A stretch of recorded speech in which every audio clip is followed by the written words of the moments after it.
성전, 구약의 성전에 대해서 생각하면서 은혜를 나누려고 합니다. 아들의 바늘라는 다윗에게 굉장히 큰 충격이었고 옆에서 지켜보는 사람들의 안타까움도 거기에 못지 않았습니다.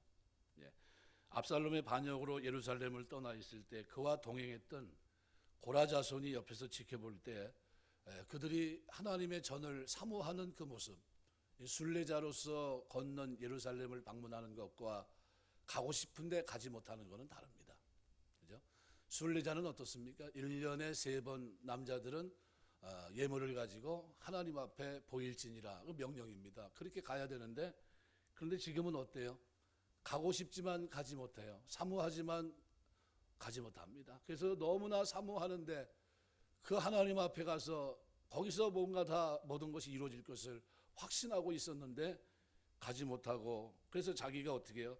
쇠약해집니다. 이런 모습이 오늘 본문의 모습이에요. 이것은 신약 그리스도 안에 있는 성령 하나님의 인도하심 속에 있는 오늘 교회를 출입하는 오늘 성도들에게 우리가 하나님의 교회를 출입할 때 어떤 마음을 가지고 생각하고 섬겨야 될 것인가 하는 것을 우리에게 분명히 보여준다고 생각이 됩니다. 저는 오늘 본문 말씀을 중심으로 너무나도 아름다운 하나님의 성전이라는 말씀의 제목을 가지고 생각하면서 은혜를 나누려고 합니다. 1절에서 4절까지는 하나님과 주의 장막을 사모하는 시인들의 애틋한 마음을 그대로 노래하고 있습니다. 그래서 1절에 보면 만군의 여호와여 주의 장막이 어찌 그리 사랑스러운지요, 이렇게 말합니다. 어찌 그리 사랑스러운지요. 두 단어가 다 강렬한 의미를 지닌 표현입니다. 어찌 그리, 이건 뭐 말 그대로 감탄문입니다. 어찌하여, 어떻게, 또 예디드라는 이 말은 물을 끓이다라는 의미입니다. 연인 간의 열정적인 사랑을 의미하는 거기에서 나온 말이에요. 그냥 참으로 사랑받는, 가장 사랑하는 이런 겁니다. 어찌 그리 사랑스러운지요. 예. 주의 장막, 하나님의 성소에 대한 시인의 자신의 강렬한 애착과 열정을 그대로 표현해주고 있습니다. 예루살렘 언약궤를 안치한 성소를 지적한 것이라고 할 수 있는데, 여기 오늘 만군의 여호와여 이렇게 표현합니다. 이 만군의 여호와는 뭡니까? 지금 상황을 그대로 반영된 모습이 아닌가 생각이 됩니다. 지금 압살롬의 반란입니다. 지금 뭐를 해야 돼요? 전쟁을 해야 됩니다. 전쟁에서는 살아남는 게 승자입니다. 그리고 그 모든 것들을 어떻게 해요? 불식시켜야 되겠는데, 그런데 지금 어때요? 도망가는 위치에 있습니다. 그러니까 애틋하게 하나님을 사랑하긴 사랑하는데 어떤 하나님을 부릅니까? 만군의 하나님 여호와의 이름을 불러요. 구약은 새벽기도 나오신 분들 알겠지만 다 뭡니까? 그림자예요. 구약의 모든 제사들은 그림자입니다. 레위도 그림자예요. 다 그림자예요. 실체는 누굽니까? 멜기세덱의 반차로 이 땅에 오신 그리스도예요. 메시아, 그분이 실체입니다. 실체가 오셨어요. 실체가 오시기 전까지 뭡니까? 그거를 상징적으로 보여주는 겁니다. 그래서 어떤 일이 일어날 때는, 이렇게 전쟁의 상황에서는 만군의 여호와, 병중에 있을 때는 또 어떻게 해요? 치료하는, 또 다양한 이름을 부르면서 하나님의 도움을 구합니다. 그때 하나님이 도와주셨어요. 그때마다, 그죠? 위기 때마다, 병중에 있을 때도, 때는 이런 군사적인 나라 위기 속에 있을 때도 하나님이 그때마다 건져주세요.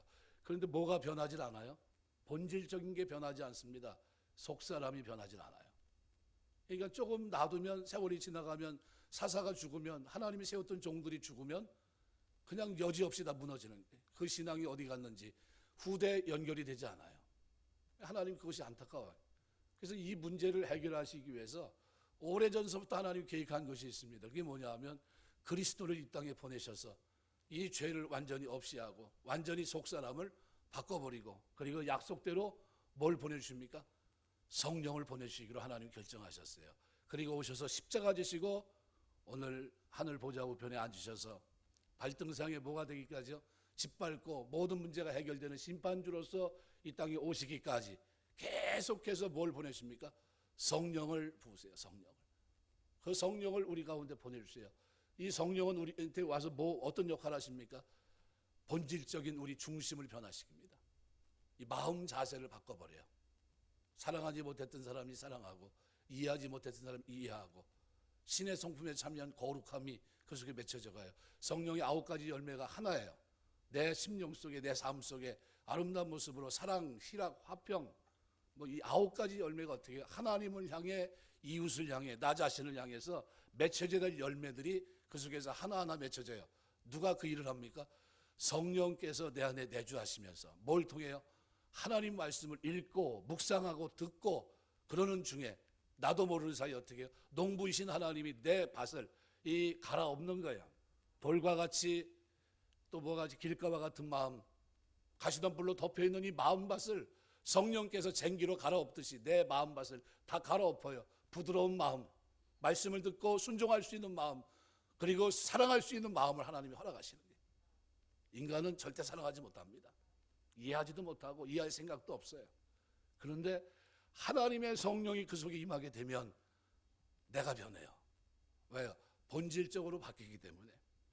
오늘 본문에서는 만군의 여호와, 위기 속에서 하나님 건져달라고 하나님 앞에 뭘 하고 있습니까? 언약궤 그룹 사이에 계신 만군의 여호와, 그룹 사이에 자정하신 만군의 여호와의 이름을 부르고 있습니다. 천상의 모든 천사들 가운데 보좌에 우뚝 서서 좌정에 계신 만군의 왕이신 하나님의 절대 주권을 강조할 때 쓰는 단어가 만군의 여호와라는 단어예요. 전쟁과 관련해서 당신의 백성을 보호하시고 승리케 하시는 하나님의 면모를 그대로 보여줍니다. 그래서 시편 24편 8절 같은 데 보면 바로 그런 부분을 그대로 설명해 주고 있습니다. 천상의 모든 그룹들에게 높이 들리신 여호와께서 예루살렘 회막 안치된 언약궤 그룹 사이에 임재해 계시다는 그 의미가 그 속에 그대로 감춰져 있는데, 시인은 이 하나님의 장막이 사랑스럽다 표현합니다. 바로 그것이 하나님이 좌정에 계시고 임재하신 곳이기 때문입니다. 남들이 볼 때는 형편없어요. 성막이 없고, 그리고 하나의 어떻게 해요? 조그만 예루살렘 성으로 조그만 성으로 보입니다. 시온성 같아요. 그런데 거기에 누가 계세요? 하나님이 계세요. 그래서 오늘 1절, 2절 보시면은 하나님의 성전의 아름다움을 그가 얼마나 사모하는지를 보여줍니다. 그래서 2절 말씀에 이렇게 표현하여 내 영혼이 여호와의 궁정을 사모하여 가사프라는 말입니다. 아주 몸이 쇠하고 아플 정도로 하나님의 성소를 갈망한다는 거예요. 쇠약한다는 말은 아주 소모한다. 쉽게 말하면 하나님의 성소를 사모함으로 인해서 자기의 생명이 소멸될 지경이라는 거예요. 쉽게 말하면 나가 달아 없어진다는 거예요. 그 문제가 해결되지만 안 된다는 거예요. 하나님 앞에 내 영혼이 여호와의 궁정을 사모하는데, 2절은 어떻게 내 마음과 육체가 그 뭐를 바라봐요? 내 영혼, 나시프, 네페시라는 이 단어인데 이것을 설명하고 있어요. 내 마음과 육체가 이 영혼을, 아주 간단히 번역될 수 있는 단어가 아닙니다. 이 단어는 생명을 포함한 전인격을 나타내는 단어예요. 내 영혼이, 내 마음과 육체가 내 영혼을 어떻게 해요? 사모한다는 거예요. 전인격적인 의미가 내포된 사모함입니다. 마음과 뜻과 정성과 목숨을 다하는 전인격을 다 담아서 여호와의 궁정을 사모한다는 거예요. 이러한 사실을 강조하며 드러낸 것이 바로 그 다음에 립비 우베사리라는 단어입니다. 마음, 그죠? 그래서 쇠약한데 어떻게 해요? 생존하시는 하나님께 부르짖나이다. 그래서 히브리인들에게 이 마음이라고 하는 것은 단순히 육체적인 생명, 피를 공급해주는 역할을 수행하는 기관, 그 이상의 의미가 있습니다. 인간의 모든 생각, 계획, 판단, 욕구, 열망, 이것이 일어나는 좌소로 여겨졌어요. 그와 같은 의미로 여기서도 쓰였습니다. 그래서 2절 말씀은 말 그대로 내 영혼이 여호와의 궁정을 사모하여 세역하며 내 마음과 육체가, 그리고 뭘 지칭합니까? 내 영혼이 살아계시는 하나님께 부르짖나이다. 하나님 앞에 부르짖어요. 뭘 부르짖습니까? 내가 하나님의 성전을 사랑합니다 라는 고백이에요. 여러분이 하나님 섬기면서 사는 동안 하나님의 전을 사모하는 사모함이 있게 되시길 주의 이름으로 축원합니다. 이런 은혜가 있어야 돼요. 사도 바울은 고린도서 11장 28절에서 이렇게 표현합니다. 또 수고하고 애쓰고 여러 번 자지 못하고 줄이고 목마르고 여러 번 굶고 춥고 헐벗었노라. 이 외 일은 고사하고 아직도 날마다 내 속에 눌리는 일이 있으니 곧 모든 교회를 위하여 염려하는 것이라. 사도 바울의 고민이 뭡니까? 교회를 사랑하는 그 사랑으로 인해서 쇠약해요. 그것 때문에 어떻게 해요? 잠을 이루지 못해요. 든든하게 세워야 될 텐데 감옥에 있는데 자기 처지는 어때요? 매를 맞고 뇌신 매 맞고 그죠? 어떻게 보면 자기 형편은 약을 발라야 되는 처지고 부러졌으면 감싸야 되는 처지인데 그런데 기쁨 속에서 하나님 앞에 찬양하고 있고 오히려 바깥에서 그들의 신앙이 바르게 세워지기 위해서 교회를 향해서 뭘 쓰고 있습니까? 편지를 쓰고 있어요. 신앙 안에서 어떻게 사는 것인가? 기뻐하라 빌립보서 같은 메시지를 전하고 있어요. 내가 다시 너에게 말하니 기뻐하라.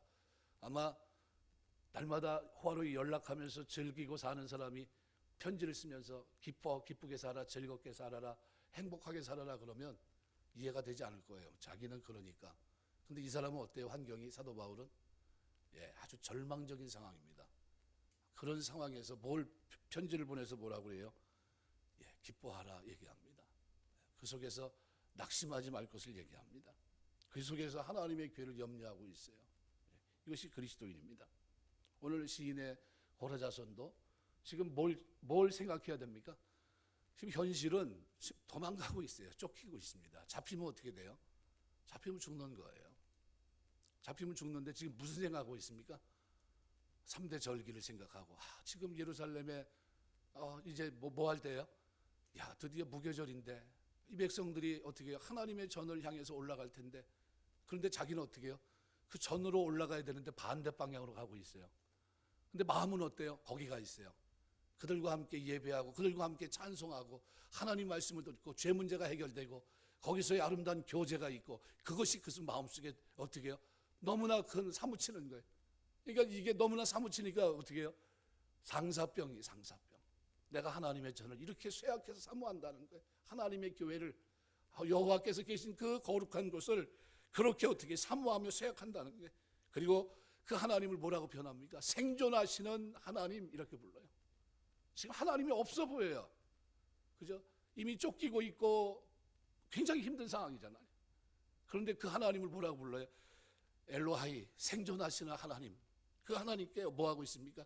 내 마음과 육체가 전 영혼이 하나님 앞에 내패시 하나님 앞에 엎드려서 뭐 하고 있어요? 부르짖나이다. 소리쳐 하나님 앞에. 내가 주님을 하나님의 전을 사랑합니다 라는 고백을 드리고 있는 거예요. 너무 위대하지 않습니까? 우리가 조금 어려우면 뭐라고 얘기해요? 내가 이렇게 했는데 하나님이 어떻게 나한테 이럴 수 있지 이러잖아요 보통. 거기서 찬송이 나옵니까? 거기서 무슨 쇠약함이 나와요? 마음의 중심이 하나님을 향해서 내가 지금 하나님의 교회 가서 예배 드려야 되는데 이런 마음이 있어요? 다 제껴놓고 일단 이 문제부터 해결하고 시간 나면 가는 거고 시간 없으면 못 가는 거고 뭐 다음에 하지 뭐 이 정도잖아요. 근데 우리 시인은 전쟁이 났어요. 그리고 지금 쫓겨다니고 있어요. 잡히면 죽어요. 근데 도망가면서도 자기 마음은 어디가 있어요? 하나님 전에 있어야 되는데 생존하신 하나님을 뵈야 될 그 시간인데 내가 그 자리에 있지 못하고 그러나 하는 내 마음과 내 전 영혼을 지금 어디에요? 그것을 너무나 사모해서 내가 지금 어떻게 해요? 약하다는데 쇠약하다. 그것 때문에 내가 죽을 지경이라는 거예요. 다른 문제가 아니에요. 이거 죽고 사는 문제가 아니라 내가 있어야 할 자리 어딘가 거기에 대한 관심이에요. 왜 그렇게 사모합니까? 그 하나님 앞에 가면 제일 먼저 죄사함의 문제가 해결돼요. 그림자였지만 모형이었지만 5대 제사를 통해서 구약의 제사 제도를 통해서 뭐를 합니까? 하나님 앞에 죄 문제가 해결되고 하나님과 교제할 수 있는 사람이 됩니다. 또 살아계신 하나님을 체험하게 돼요. 그 성전에는 뭐가 있어요? 하나님의 기도응답이 있어요. 성전에는 또 누가 있습니까? 하나님을 사랑하는 사람들의 무리가 있어요. 그들과 교제하고 그들과 떡을 나누고 그들과 함께 하나님을 찬양하는 그 자리가 오늘 시인이 생각했던 이 땅에서 최고로 아름다운 자리예요. 영광스러운 자리. 청년들이 예배를 드리면서 어떤 자리가 여러분에게는 어떤 가장 좋은 자리일까? 먹을 음식이 쫙 깔려 있고 라마다 호텔 한번 누가 결혼한다고 와서 갔는데 사람이 가격이 너무 많이 왔어요. 그래가지고 위에서 예식을 하는데 밑에서 화면으로 보면서 예식을 참석하래요. 근데 참석할 의사는 없구나 빨리 가야 되는데 식사는 어떻게 됩니까? 그랬더니 앉아 있으면 갖다 준대요. 좀 앉아봤어요. 근데 안 와. 그래서 이렇게 보니까 저 앞에서 보더니 자리가 맨 뒤에 또 이거 먹지 말래나 보다. 그리고 그냥 일어나, 야, 나 아무래도 가야 되겠다. 야, 아무리 좋은 게 나와도 내 마음은 여기 있질 않아요. 지금 뭐에 있습니까? 내 일이 너무 바쁘니까 거기 가 있어요. 거기. 아무리 맛있는 음식을 깔아줘도, 그죠? 먹을 마음이 없어요. 왜요? 내 생각과 마음이 이미 다른 곳에 있기 때문에. 우리 시인은 하나님을 섬기면서 이 절기를 잃어버리지 않아요. 하나님 앞에 있어야 될 자리가 뭔지, 그리고 어떻게 하나님을 사랑해야 되는지, 이것이 그에게 있었습니다. 그래서 이런 모습이 그의 눈을 확 바꿔버려요. 여태까지 봤던 그 시각이 아닙니다. 그래서 3절을 보면 이렇게 말해요. 나의 왕 나의 하나님 만군의 여호와여, 주의 제단에서 참새도 제비를 얻고 제비도 새끼들 보금자리를 얻었나이다. 누굴 지금 누굴 좀 쉽게 말하면 좀 부러워하는 거예요. 굉장히 부러워합니다. 그죠? 참새와 제비는 부러워될 대상입니까? 아니에요. 거기는 연약한 존재들입니다. 그죠? 참새는 가장 약한 새예요. 하나님 앞에 드릴 때 최고로 낮은 게 뭡니까? 참새. 그거를 이제 가난한 사람이 드렸던 제물이에요. 그죠? 그런데 참새도 지금 뭐 하고 있어요? 거기서 자리를 잡았다는 거예요. 뭘 의미합니까?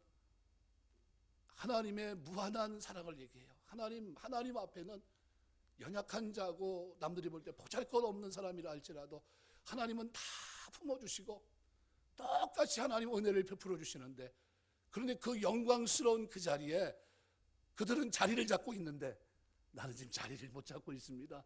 가고 싶어도 가지 못합니다. 그러면서 부러워하고 있는 거예요. 부러워하고 있어요.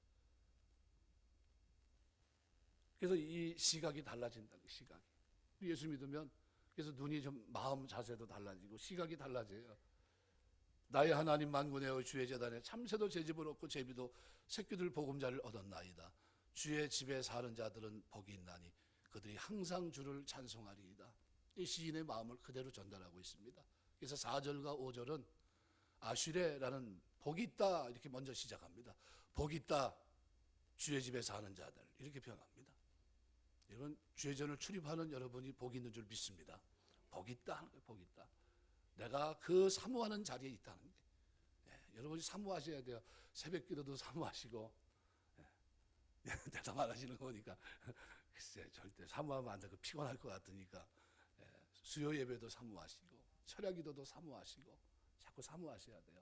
이 사모하는 게 내가 그 예배를 참석하지 못해서 내가 쇠약해졌다. 이게 하나님 앞에 드려야 될 성도의 아름다운 모습입니다. 그래서 4절에 보면 복 있다 주의 집에 사는 자들은 이렇게 표현합니다. 은혜 받으면 달라진 겁니다. 이 주의 집에 거하는 자들 어떤 사람일까요? 늘 하나님의 말씀을 통해서 하나님을 섬기고 하나님과 더불어 교제할 수 있는 사람들을 가리킨다고 할 수 있습니다. 말씀을 듣고 예배하고 그 속에서 교제하고 떡을 떼고 기쁨의 찬송을 부르고 이 자리가 남들이 볼 때는 어떻게 해요? 아무것도 아니에요. 세상 사람들이 볼 땐.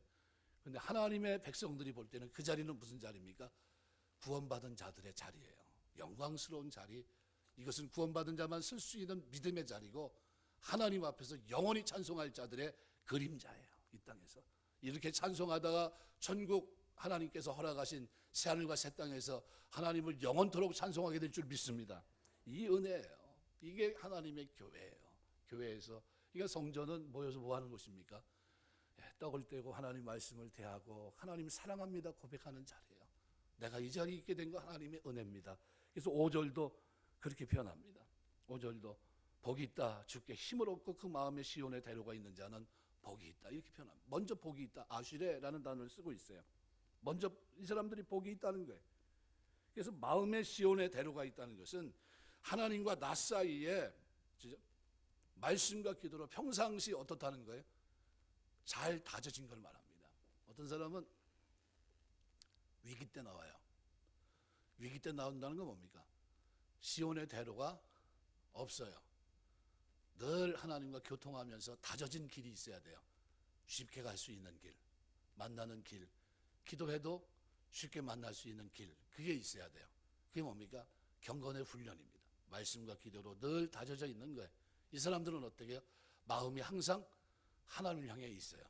흔들림이 없어요. 어떤 일이 있어도 먼저 하나님 앞에 예배 먼저 기도 먼저 말씀부터 하나님 하루를 시작합니다. 이 시온의 대로가 있는 사람들입니다. 근데 이것이 없는 사람들이 많아요. 신앙생활을 하면서 성경을 덮어놓고 기도도 교회 와서나 한번 할까? 집에서는 절대로 하지 않고, 어떤 분은 전에 제가 섬겼던 교회 전도사님은 자기 남편하고 자기 전에 손 붙잡고 기도한대요. 내가 이해가 안 되더라고. 그냥 자지 무슨 손 붙잡고 기도해. 그냥 따로따로 기도하고 자지. 그랬더니 아니래요. 자기는 그렇게 해야 된대요. 그래서 계속 하시라고 그랬어요. 왜냐면 그분은 결혼해서부터 지금까지 그렇게 산대요. 이야, 대단하다 그랬어요, 제가. 저는 우리 그때 이제 한참 되지 않습니까? 이제 결혼해가지고 이제 이제 애들 몇 살, 이제 그때 이제 현정이 어렸을 때인데. 근데 손 붙잡고 기도해 본 적이 없어요. 참 죄송합니다, 제가. 저는 손 붙잡고 기도하고 자고 이런 게 닭살 돋는 것 같아요. 이게 뭐 하는 거예요. 이거 아유 뭐 이상해요.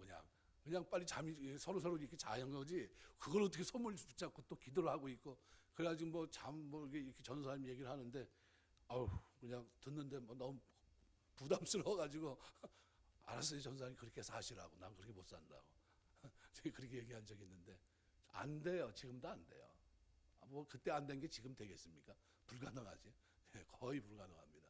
근데 이제 그렇게 사시는 분이 있어요. 그 결혼 초서부터 지금까지 그렇게 사신다 그러더라고요. 그래서 언제까지 그렇게 하실 거냐 그랬더니 끝날 때까지 그렇게 사신대요. 그래서 잘 만나야 돼요. 그러니까 그 의미가 아주 굉장히 묘합니다. 그죠? 그게 잘 됐다는 건지 아니면 불행하다는 건지 그걸 모르겠어요. 잘 만나야 돼요. 하여간 잘 만나서 그게 즐거우면 될 텐데 그게 고역이면 힘들 것 같아요. 저희 아버님은 굉장히 싫어하시더라고. 어머니가 기도하자 그러면 아이 이 사람이 펄쩍 뛰어. 절대로 그거 못하게 합니다. 오늘 여기 5절에도 마음의 시온의 대로가 있어요. 하나님을 향해서 늘 말씀과 기도로 다져진 이게 열려있는 마음이에요. 그래서 이것이 어떻게 해요? 습관처럼 몸에 배어 있다는 거예요. 이런 모습이 아름다운 모습이 아닌가. 그래서 이것이 주께 힘을 얻고 그 마음에 시온의 대로가 있는 자가 복이 있다는 건 뭡니까? 하나님의 은혜라는 겁니다. 은혜. 하나님의 은혜로 공급하는 힘으로 결국 어떻게 해요? 말씀과 기도로 하나님 앞에 가까이 갈 수 있는 마음이 늘 준비되어 있는 이 사람이 복이 있다는 거예요. 또 두 번째는 어떤 사람들입니까? 이 사람들은 그냥 변함을 받은 사람이 아닙니다. 성전을 가까이 할 때 주시는 축복이 첫 번째 복이 바로 시온의 대로가 있는 거예요. 두 번째는 인생의 어려운 고비를 지나갈 때 하나님이 위로를 해주십니다. 그래서 6절에 보시면 그들이 눈물 골짜기로 지나갈 때 그곳에 많은 샘이 있을 것이며 이른 비가 복을 채워주나이다. 아주 큰 축복입니다. 저희가 눈물 골짜기로 통해야 한다는 것은 순전치 않은 길입니다. 그런데 하나님은 어떻게 해요? 하나님의 성소에 무사히 이르기 위해서 하나님의 도우시는 은혜가 필요합니다. 근데 이것을 어떻게 해요? 하나님이 해주시겠다는 거예요. 채워주신다. 그러니까 하나님이 은혜의 샘을 터뜨려 주십니다. 지난주 우리가 삼손의 얘기를 쭉 했는데, 삼손이 사실은 나실인은 압니까? 나실이라는 것은 자발적으로 하나님 앞에 자원해서 그죠? 서원을 한 겁니다. 그렇게 살겠다고. 근데 나실인으로 살아가는 동안 그가 하나님 앞에 자원했으면 그죠? 하나님 앞에 기도도 해야 되고 말씀대로 거룩하게 살아야 되고 이렇게 살아야 되는데, 근데 그렇게 했습니까? 잘 못했어요. 그런데 하나님이 어떻게 해요? 깨닫게 하십니다. 그죠? 그래서 낙이 턱뼈를 가지고 1000명을 죽이면서 그리고 깊은 갈증을 느끼면서 거기서 하나님 앞에 부르짖게 하세요. 그리고 난 후에 하나님 앞에 어떻게 해요? 하나님을 만나게 돼요. 하나님께 부르짖게 됩니다. 그리고 하나님 앞에 뭐라고 표현합니까? 나는 당신의 종이라고 표현합니다. 지금까지 자기 정체성을 잃어버렸던 거예요. 잠깐. 그랬던 그가 자기 정체성을 회복합니다. 뭘 통해? 고난을 통해서. 인생의 어려운 고비를 만날 때 하나님이 어떻게 그를 위로해 주시는 거예요. 샘이 터지게 하는 겁니다. 물만 마시게 하는 것이 아니라 영혼도 하나님 앞에 바르게 세워지는 거예요. 우리가 이 하나님 섬기며 사는 동안에 이런 은혜, 기도할 때 하나님께서 돌아보시는 은혜, 그죠? 꼭 필요한 은혜의 샘이 여러분의 기도를 통해 나타나게 되시길 주의 이름으로 축원합니다. 또 하나님께서 7절에는 또 무슨 은혜 주십니까? 더 큰 힘을 주셔서 끝까지 견디게 하세요. 그들은 힘을 얻어 더 나아가 시온에서 하나님 앞에 각기 나타나리이다. 시온은 뭡니까? 예루살렘, 하나님의 법궤가 있는 곳, 그죠? 영광스러운 자리예요. 거기에 어떻게 각기 하나님 앞에 나가는데 뭘 얻으세요? 그들은 힘을 얻고 더 나아간다 그랬어요. 힘을 주셔서 끝까지 견디게 하시고 그리고 마침내 도달하게 하신다. 디모데후서 4장 7절 보면 나의 달려갈 길을 쭉 얘기합니다. 나의 달려갈 길을 다 마치고, 이 누가 마치게 하신 겁니까? 사도 바울이 이제 그만하자 이겁니까? 그게 아니라 하나님이 그 은혜로 그를 부르셔서 은혜로 쓰시고 그리고 은혜로서 모든 것을 마무리할 때 자기의 달려갈 길을 다 마칠 수 있게 됐다. 이 하나님의 은혜다 이렇게 하는 거예요. 누구의 힘입니까? 내 힘이 아니라 누구 힘입니까? 나를 부르신 하나님, 성령을 주신 그 하나님, 나를 위해 십자가신 주님의 은혜예요. 그 은혜가 결국은 그 은혜로 인해서, 그 힘으로 인해서 우리가 끝까지 그곳에 서게 된다는 거예요. 그래서 성전을 가까이 할 때 하나님은 우리에게 이런 은혜를 주십니다. 시온의 대로, 마음에 시온의 대로가 있고 인생의 어려운 고비를 만날 때마다 샘을 터뜨려서 그 고비를 지나가게 하시고 더 큰 힘을 주셔서 끝까지 완주하게 하시는 게 완주. 여러분 어떤 일을 했다가 중도에 포기하는 일이 얼마나 많습니까? 여러분 이렇게 보면 목회자라고 해서 다 똑같이 완주하는 게 아니더라고요. 저도 우리 동기들이 참 많아요. 많은데 지금 이렇게 달려가면서 이렇게 보니까 주저앉은 사람도 있고 세상으로 돌아간 사람도 있고, 학교 다닐 때는 학생회장까지 했던 친구가 졸업하자마자 신학을 포기하고 사회로 나간 친구도 있고, 알지 못해요. 이렇게 끝까지 초심을 잃지 않고 갈 수 있는 것 개인의 능력입니까? 아니에요. 은혜입니다. 하나님께 힘을 얻은 거예요. 여러분이 어떤 일을 시작했는데 그 일을 시작하면서 이 정도는 내가 만족하다 하면서 그때까지 갈 수 있도록 도와주신 거 누굽니까? 나예요? 하나님이세요. 하나님이 그런 은혜 주십니다. 그런 은혜가 여러분의 삶 속에 늘 충만하게 임하게 되시길 주의 이름으로 축원합니다. 사도 바울은 자기 달려갈 길을 다 마친 게 하나님의 은혜라는 게, 힘을 더해 주신 은혜, 바로 그걸 얘기합니다. 그래서 오늘 7절까지 결국은 이 순례자의 길을 걸으면서 시인은 지금 뭘 생각하고 있습니까? 하나님의 전에서 하나님을 만났을 때 누릴 유익을 생각하고 있는 거예요. 야, 하나님 앞에 나가면, 그 내가 사모하는 그 하나님 앞에 나가면 하나님은 나를 어떻게 해요? 이렇게 축복하실 텐데, 복되다 시온의 대로가 있는 너여 복이 있다 하면서 내가 눈물 골짜기로 지날 때 내가 눈물을 닦아줄 것이고, 그리고 내가 힘을 얻어 하나님 앞에 설 수 있도록 내가 도와주시고 내 인생을 내가 책임지마 라는 이런 확신 있는 이런 고백을 드리는 자리가 되는데, 그런데 지금은 어때요? 거꾸로 가고 있어요. 거꾸로 도망가고 있습니다. 그런데도 여전히 하나님을 향한 생존하신 하나님에 대한 믿음, 확신이 변함이 없어요. 이게 신뢰입니다. 이게 우리가 하나님 섬기면서 하는 동안 환경이 뒤집어 있어도 하나님에 대한 신뢰가 무너지지 않게 되시길 주의 이름으로 축원합니다. 절대로 하나님은 여기 오늘 본문에 기록한 대로 생존하시는 하나님입니다. 살아계신 하나님, 만군의 여호와 하나님, 모든 환경을 어떻게 바꾸실 수 있는 하나님, 복의 근원이 되신 하나님이에요. 그 하나님께 부르짖으면 하나님 어떻게 해요? 돌아오게 하실 거라는 거예요. 그래서 8절에서 12절까지는 다시 한번 하나님 앞에 기도합니다. 하나님께 드리는 기도예요. 그래서 8절부터 만군의 하나님 여호와여 내 기도를 들으소서, 야곱의 하나님이여 귀를 기울이소서. 왜 이스라엘의 하나님이라고 얘기하지 않고 야곱의 하나님이라고 했을까요? 야곱은 그죠? 이스라엘이 되기까지 많은 고난이 있었어요. 그죠? 깨닫지 못하고 그죠? 자기의 모든 어려움 속에서의 삶이 있었습니다. 그렇지만 언약 관계에 있었던 하나님은 야곱을 어떻게 해요? 이스라엘 되게 하셨어요. 그러니까 이건 뭡니까? 하나님에 대한 확신이에요. 야곱의 기도를 들어주시고 이스라엘 되게 하시고 만나주시고 베델의 약속을 이루셨던 그 하나님을 기억하면서 하나님 앞에 지금 뭐하고 있는 겁니까? 기도하는 거예요. 네. 만군의 하나님 여호와여 내 기도를 들으소서, 야곱의 하나님이여 귀를 기울이소서. 우리 방패이신 하나님이여 주께서 기름 부으신 자의 얼굴을 살펴보옵소서. 그러면서 오늘 10절에 이렇게 말합니다.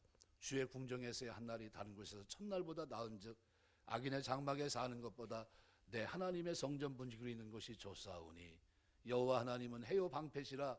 여호와께서 은혜와 영화를 주시며 정직하게 행하는 자에게 좋은 것을 아끼지 아니하실 것임이니이다. 그러면서 맨 끝에 다시 한번 뭘 강조합니까? 수미 쌍간법으로 그대로 마무리를 합니다. 만군의 여호와여, 주께 의지하는 자는 복이 있나이다. 복이 있다. 주를 의지하는 자는, 그렇게 표현하고 있어요. 이 시인은 은혜의 가치를 아는 사람입니다. 하나님의 은혜의 가치를 알아요. 그래서 주의 궁정과 다른 곳, 한날과 첫날, 악인의 장막과 하나님의 전의 문지기, 이걸 대조합니다. 이런 대조를 통해 어떠한 피해를 감수하고라도 나는 하나님의 전을 사모하고 하나님의 전에 분명히 돌아가게 될 줄 믿습니다 라는 확신을 여기다 그대로 담아놓은 거예요. 기도하면서 하나님이 이렇게 될 줄 믿습니다. 악인의 장막은 궁궐같이 편안하고 안락한 장소지만 나는 단 하루를 살아도 하나님, 안락한 것보다는 하나님의 전, 하나님이 계신 그곳, 살아 생존하신 하나님 얼굴을 뵙는 그곳, 언약이 있는 그곳에서 저는 하나님 어떻게 해요? 섬기길 원한다는 거예요. 시인의 고백은 하나님 안에서 그분이 주시는 은혜를 입으며 사는 것이 얼마나 큰 축복이고 빼앗길 수 없는 은혜인지를 깨닫지 못한다면 결코 할 수 없는 이 고백을 드리고 있는 거예요. 하나님 앞에서의 삶, 하나님 앞에서 예배하고 찬송하고 교제하고, 이 삶이야말로 가장 아름다운 삶입니다. 마태복음 13장에 보면 예수님께서는 하나님 나라에 대해서 말씀하시면서 밭에 감추인 보화의 비유를 통해 말씀합니다. 천국은 마치 밭에 감추인 보화 같으니 사람이 이를 발견한 후 숨겨두고 기뻐하고 돌아가서 자기 소유를 다 팔아 그 밭을 샀느니라, 이렇게 표현합니다. 보화가 감추인 밭의 가치를 깨닫지 못한 사람은 결코 그 밭을 사지 않습니다. 그러나 가치를 아는 사람은 자기의 모든 소유를 다 팔아 그 밭을 삽니다. 마찬가지로 천국의 가치를 아는 사람만이 자기의 모든 것을 바쳐서라도 그것을 얻으려고 합니다. 그리고 동일하게 하나님의 은혜의 가치를 아는 사람만이 하나님의 은혜를 추구하고 하나님 안에 머물기를 간절히 소망합니다. 그렇다면 여러분은 이 가치를 알고 있습니까? 그래서 내 안에 하나님이 머물기를 위해서라면 이 세상이 우리에게 제시하는 장구한 삶 또는 건강한 삶, 편안하고 안락한 삶을 거절하고 고난과 비천에 처지라 할지라도 우리 자신을 내어놓고 하나님, 저는 그것이 아니라 할지라도 제가 하나님 앞에 있는 그 삶을 살아갈 수 있다면 저는 그 길을 택하겠습니까? 이런 고백을 드릴 수 있겠습니까? 바로 그런 고백이 저와 여러분의 고백이 되시길 주의 이름으로 축원합니다. 시편 27편 4절은 이렇게 말합니다. 내가 여호와께 청하였던 한 가지 일 곧 그것을 구하리니 곧 나로 내 생전에 여호와의 집에 거하여 여호와의 아름다움을 앙망하며 그 전에서 사모하게 하실 것이라. 하나님의 전에 붙어있는 자신의 모습, 그 속에서 하나님의 영광을 보며 환호하고 있고 찬송하고 있고 말씀을 들으면서 자신의 삶을 돌아보고 그리고 죄 용서받고 그 속에서 하나님 앞에 살아가는 그 삶, 이것을 가장 귀중하게 여기고 있어요. 그리스도인입니다. 이 모습을 오늘 본문에서는 11절을 통해서 정직하게 행하는 자라는 표현을 통해서 표현해주고 있습니다. 하나님은 해와 방패로 부릅니다. 해는 표현한 것은 태양이 만물에게 빛과 열을 골고루 나눠주듯이 하나님께서 당신을 경외하는 자에게 은혜와 영화를 주실 것을 나타내기 위한 표현이고, 방패로 표현한 것은 하나님은 당신을 경외하는 자들을 보호하시기 때문입니다. 하나님은 저와 여러분의 해와 방패가 되시는 줄 믿습니다. 오늘 시인은 이 믿음을 가지고 있었어요. 여기 시인은 특별히 하나님은 정직히 행하는 자에게 좋은 것을 아끼지 않는 분, 본문에서는 어떤 복을 누릴 수 있습니까? 세 가지 복이에요. 주의 집에 거하는 복, 그 마음의 시온에 데려가 있는 복, 주를 의지하는 자들이 누리는 복, 이 세 가지 복을 얘기하고 있어요. 근데 이 복을 누릴 수 있는 사람들이 누굽니까? 정직히 행하는 자예요. 유월절 어린 양과 같이 정직히 행하는 자. 여기 정직이란 말은 완전하다, 완성하다라는 의미의 동사에서 유래한 단어입니다. 흠없는 유월절 양을 가리킬 때도 이 단어가 쓰입니다. 출애굽기 12장 5절. 그래서 정직히 행하는 자라고 하는 말은 유월절 어린 양과 같이 하나님 앞에서 흠없고 순전한 자를 가리킨다고 할 수 있습니다. 다시 말하면 정직히 행하는 자란 하나님 앞에서도 결코 부끄럽지 않도록 진실된 말과 행동을 하는 사람을 가리킵니다. 하나님을 경외하며 거룩한 삶을 사는 사람들을 말하는 거예요. 오늘 새벽에 우리 그리스도인들의 삶을 규명하면 어떻게 해요? 딱 두 가지입니다. 하나는 거룩함이에요. 또 하나는 전도하는 삶입니다. 하나님이 그리스도 안에서 우리에게 주신 삶은 이 두 가지예요. 그래서 내가 하나님 백성으로 살아가는 동안 어떻게 살아야 됩니까? 거룩하게 살아야 돼요. 거룩은 필연적인 겁니다. 필연적인 거. 우리 디도서에서도 분명히 얘기했지만 하나님의 재림을 기다리는 사람들은 현실에서 어떻게 살아가요? 거룩한, 의롭고 경건한 삶. 다른 말로 표현하면 거룩한 삶이에요. 거룩은 뭡니까? 하나님 앞에 나아가는 모든 자세를 말해요. 자세. 이게 하나님 기뻐하시겠다. 그 자세가 거룩이에요. 내가 기도하는 거 하나님 기뻐하시겠다. 내 멋대로 사는 게 아니라 말씀 앞에 순종하는 거 기뻐하시겠다. 그렇게 나가는 자세, 마음과 중심, 삶, 이게 뭡니까? 거룩이에요. 여기 정직함은 여기서 정직히 행하는 자란 죄가 없는 완전한 자를 의미하지 않습니다. 여기서 정직함이란 완전한 순결함과 거룩함, 의로움이 아니라 하나님 말씀을 삶의 규례로 삼고 그 말씀을 따라 살려고 힘쓰고 애쓰는 사람들, 이 사람들이 어떻게 해요? 복이 있다는 거예요. 이 사람들이 복이 있다. 오늘 본문은 분명히 말씀하고 있습니다. 그래서 오늘 본문은 주의 집에 거하는 자, 그 마음에 시온의 대로가 있는 자, 주께 의지하는 자, 이 사람들이 복이 있는데, 왜냐하면 주와 친밀한 교제가 있기 때문이라고 분명히 말씀합니다. 말씀을 맺겠습니다. 주의 궁정에서 한 날이 다른 것에서 첫날보다 나은즉 악인의 장막에 거함보다 내 하나님 문지기로 있는 것이 좋다. 이런 고백을 드리고 있는 오늘 고라 자손의 시의 모습을 대하면서 여러분의 마음은, 신앙의 척도는 어느 쯤에 서 있습니까?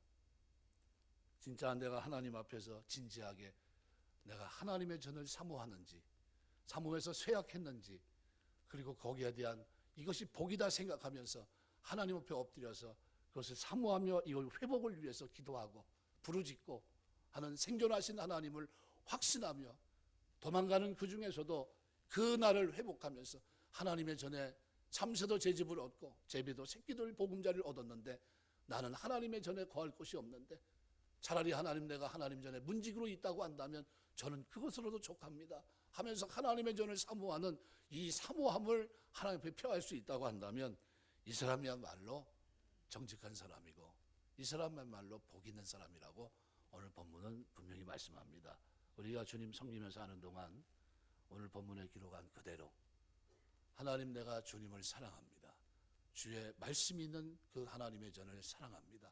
그리고 사랑하기 때문에 제가 그곳에 나가 주 앞에 기도하고 찬송하고 교제하는 이것을 가장 사랑합니다. 이 일을 가장 귀하게 여깁니다. 그 일을 위해서라고 한다면 제가 다른 어떤 것보다도 이것을 다 포기하고라도 그 일을 제가 하겠습니다. 이런 중심이 우리 마음속에 있다면 오늘 시편 84편의 고라자손의 바로 이 시에 가장 부합하는 삶이 아닌가 생각이 됩니다. 그 모습이 저와 여러분의 신앙생활 속에, 믿음생활 속에 기도하고 예배하는, 그리고 말씀을 가까이 하고 교제하는 그 삶 속에 아름다운 모습으로 나타나게 되시기를 주의 이름으로 축원합니다. 기도하겠습니다.